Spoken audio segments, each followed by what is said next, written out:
friends, welcome back to another episode of Kasey Talks Critters. As you can see, I'm in a totally different reptile room, but it's not actually a different reptile room. We just changed everything. And if you are interested in seeing that transformation, make sure you check out that video that's on our YouTube channel. We did a lot of work in this room, and I'd love to share it with you all. So we have a brand new episode of Kasey Talks Critters. Today, I am here with Shelby. We're going to be talking about axolotls. Shelby is awesome. She is one of our customer service gurus here at Zen Habitats. So when you chat with someone for customer service related issues, you are talking to a real person like Shelby. Shelby is also a former axolotl breeder who is now focusing on crested geckos. So she's got a lot of great animal experience that we're going to go over. So if you like this video, make sure to like it, subscribe to our channel, and hit that notification bell so you'll be reminded for next month when I have a new episode. So let's get started. Let's talk about you, Shelby, and your experience with animals. Tell me where you got started. So one day we were shopping in a Petco in Wisconsin, and the manager had mentioned that he was looking for a dog trainer. Well, I kind of decided to go into that, and I ended up getting hired into that. And then it kind of just escalated from there all the way to taking care of animals like these guys. And that's how it's been. It's just kind of been a downward spiral. Too funny. So you started with dogs. Let me know, how did you get what was your first introduction to axolotls? Because they're so cool. They are so cool. They really are. So the first introduction to them was when I was doing the fish department in Petco. We ended up getting a couple little axolotls in, and I was like, oh man, these are the coolest things I've ever seen. So I started kind of doing some research because I wanted to make sure that they were in proper water and all that other stuff. And I learned so much through that I just kind of started going and getting axolotls. Amazing.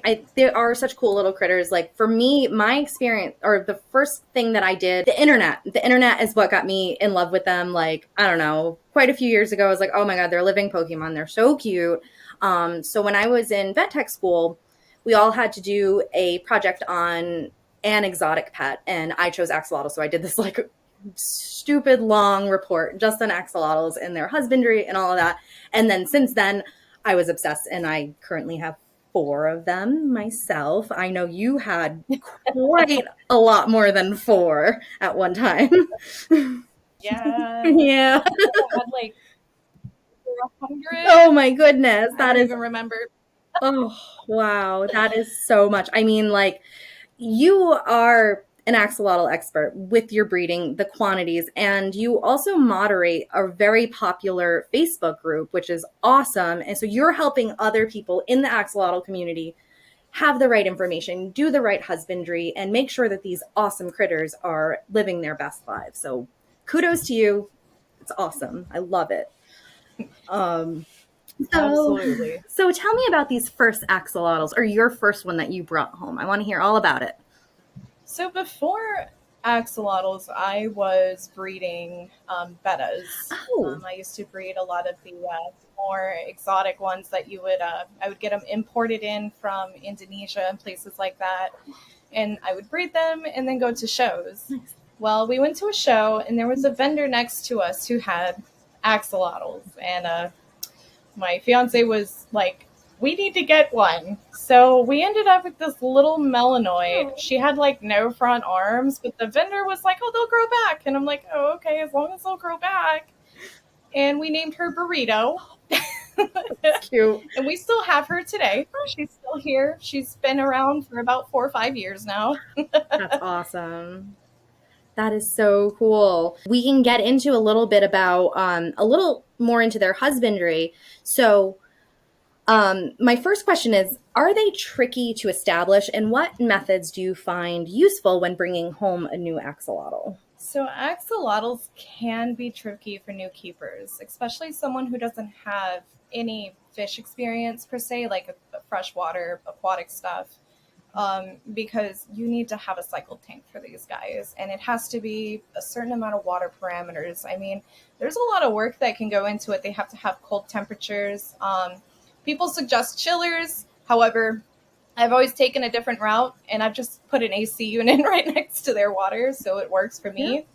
Or you can order fans on Amazon and stuff like that. Mm-hmm. And that seems to work for new keepers in that regard, but it can be tricky. I don't recommend them for first-time keepers. I think it's really good to be transparent about the care of these guys, because yes, they do need very cold water. So what is the temperatures that they should be housed at?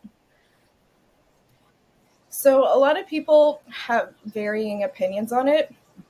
I tend to say anywhere from 64 to 68 at the highest. Mm-hmm. Any low or any higher than 70, and it's not going to be good for the axolotl. That's when you start to see a lot of disintegration within their slime coat. A lot of issues with illness, fungal issues that occur. So you really have to monitor their water temperature. I think it's really funny because everyone's like, oh, they're from Mexico, they should be in warmer water, but they're in these really deep, cold rivers, right? Like, so. Absolutely. So axolotls come from, people say one lake, or people say multiple lakes, but it's actually only one lake in Mexico, and that's Lake Xochimilco.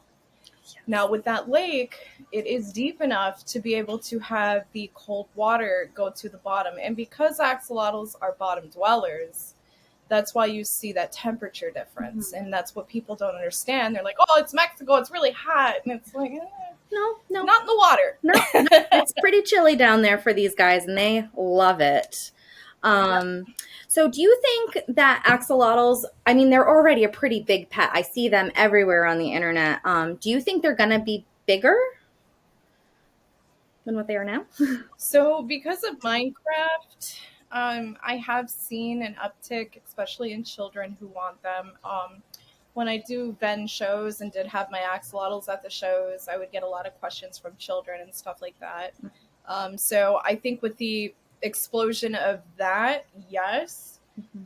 I just wish that with the explosion of Minecraft and other video games that are bringing these guys forth, that they would bring more of a conservation thing forward for them. Mm-hmm. Because of their wild brethren, they're not doing so hot out there. No. For people who don't know, the wild axolotl is an endangered species, and they're very endangered in this one lake, like Shelby had mentioned, in Mexico. So it's a big deal. They're doing very well in captivity based on breeding, etc. And, they're big in the biomedical field for research purposes. So their captive quantities are blooming and fantastic, but our poor wild friends are not doing so good. So I know you had mentioned that you don't think that the axolotl is good for a beginner. So who is a good owner for an axolotl? So anybody that honestly has fish keeping experience, anybody who has the will to want to put forth into the care of these guys. Mm-hmm. You do get people that come in new to the hobby and are just, they're completely focused on these guys' care. This is a commitment, and they don't just stay alive for a couple of years. These guys can live, 10, 20, 30 years, depending on how well you take care of them. Yeah. So if you put forth the care and the effort in these guys, then yeah, they can be a pet for everyone. Yeah. But, I do always say that as long as you have some sense of knowing how to cycle a tank or the will to want to do that, mm-hmm. then they'll be a great pet for those people. So give us a little input on cycling a tank. So it's different water perimeters. What goes into cycling the tank? You want to make sure that you have zero ammonia, zero nitrates. Your nitrogen cycle is appropriate. No worries. Yeah, there we go. The nitrogen cycle is appropriate. Mm-hmm. Yeah. So with that, no ammonia in the tank, mm-hmm.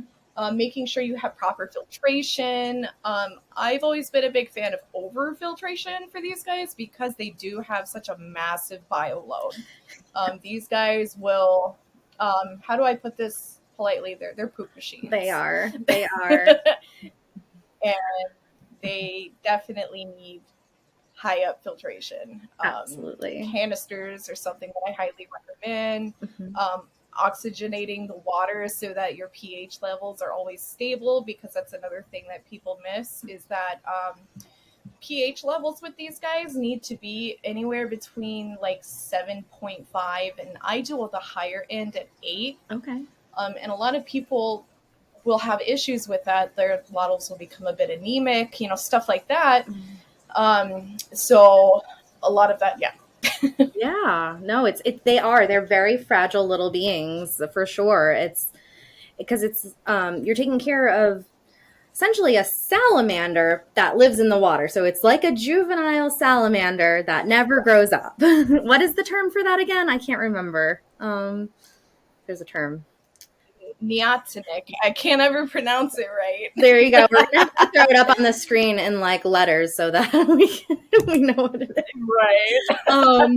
But yeah, no, they're so cool. They're before. Yeah. So the other thing that I kind of want to talk about, because this is the Zen show, we talk about, do we have a product that's appropriate for axolotls? And because they're aquatic, no, we don't.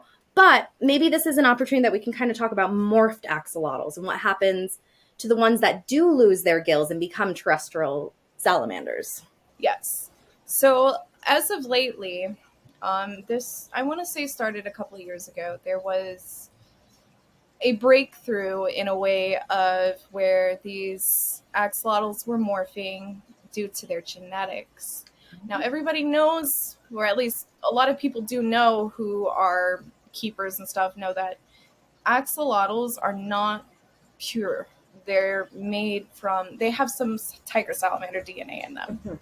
And because of like the coefficiency issues, whereas there was only a very small group that was brought in from Mexico to here, that they had to use something different to make the gene pool a little wider and broad. So tiger salamanders were introduced into their genetics. Now, most of the time, these axolotls aren't going to morph. It's the tiger salamander isn't activated, that hormone isn't activated enough for it to work. Mm-hmm. But lately, we're thinking that there's a species of salamander, I don't know what you want to call it, Andersoni, Ambystoma andersoni, which can hybridize with axolotls. People are thinking that maybe some Andersoni has gotten into the gene pool and is allowing these axolotls to morph naturally. Mm-hmm. And while iodine is typically to blame for that, it's going to be definitely more on the genetic basis of it happening naturally these days. Okay.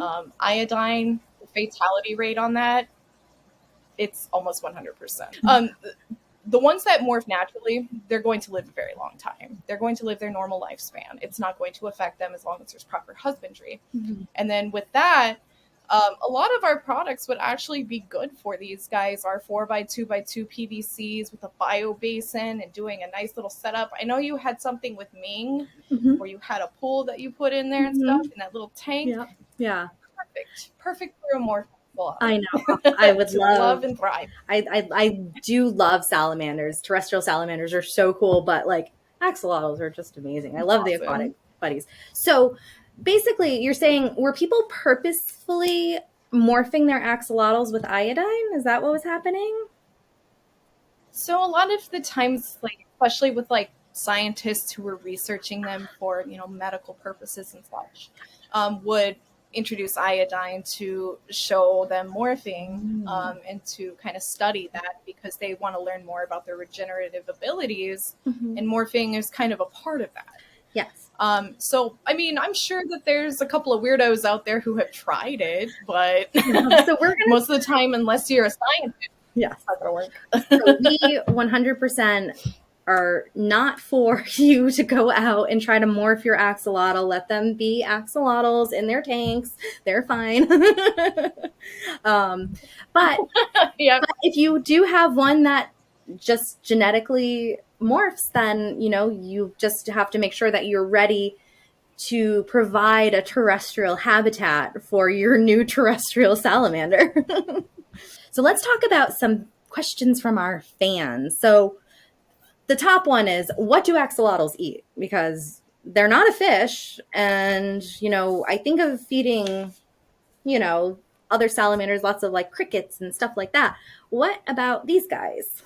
So axolotls tend to really do well with European night crawlers. That happens to be one of the biggest things. And you can get a lot of that stuff at bait shops. They like red wigglers. Some of them, they're not too keen on it, but I mean, they'll definitely eat it, and it's not bad for them. Pellets, they're sinking salmon pellets, and a lot of people do specially make them just for axolotls, and those are super good and fine as well. Bloodworms and stuff like that are fine as long as they're a treat. Yeah, I know. My guys love bloodworms as a treat. They go crazy for them. I actually recently reached out to you, Shelby, because I had one young guy who was gobbling up way too many. And I panicked. So I reached out to Shelby since she's the expert that I know. And I'm like, oh my God, am I going to kill this guy? No, he's just a fatty. It's okay. Pretty much. Yeah. Some of them have really big appetites, for sure. Oh yeah, so what is the proper size enclosure for an axolotl or tank, since we're talking about aquariums now? So the proper tank for one is going to be a 20-gallon, and then you're going to want to add an additional 10 gallons for every other axolotl you add with them.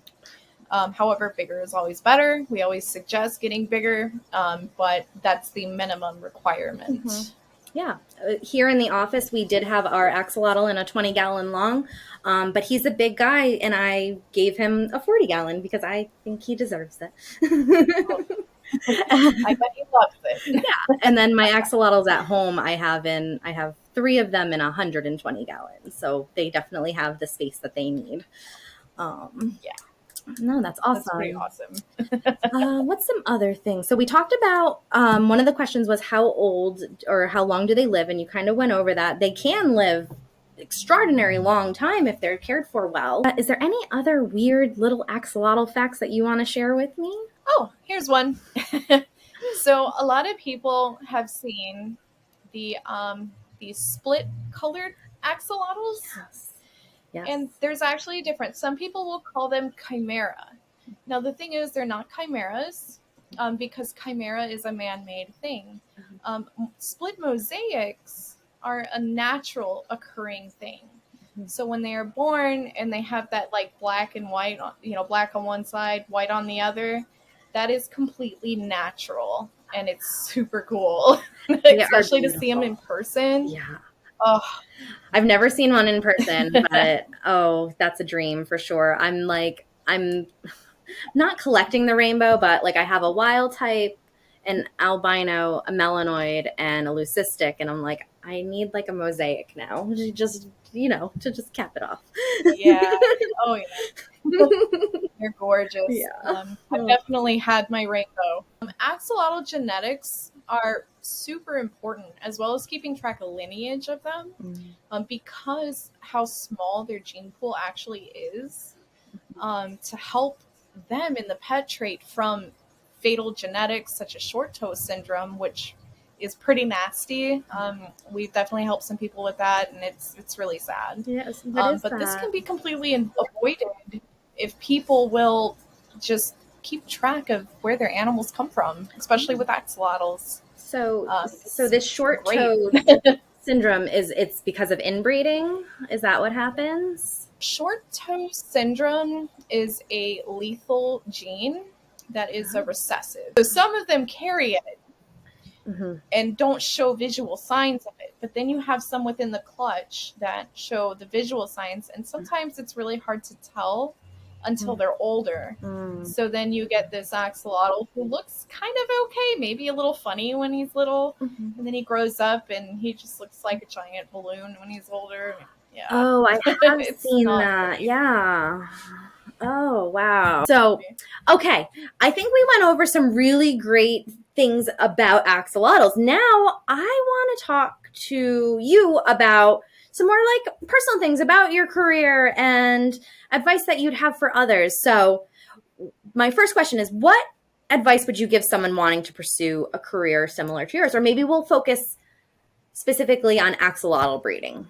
what would you say for someone who wants to get started? What should they do? Research, research, research. Find a breeder who is reputable and that can mentor you. That is definitely my number one thing with new people wanting to get into something like this. Do it right. No, absolutely. And the best way to learn is from people who have been able to do it successfully. Absolutely. Yes. Is there a common myth about your profession that you want to debunk? That it's a really easy thing to do. That breeding axolotls is easy?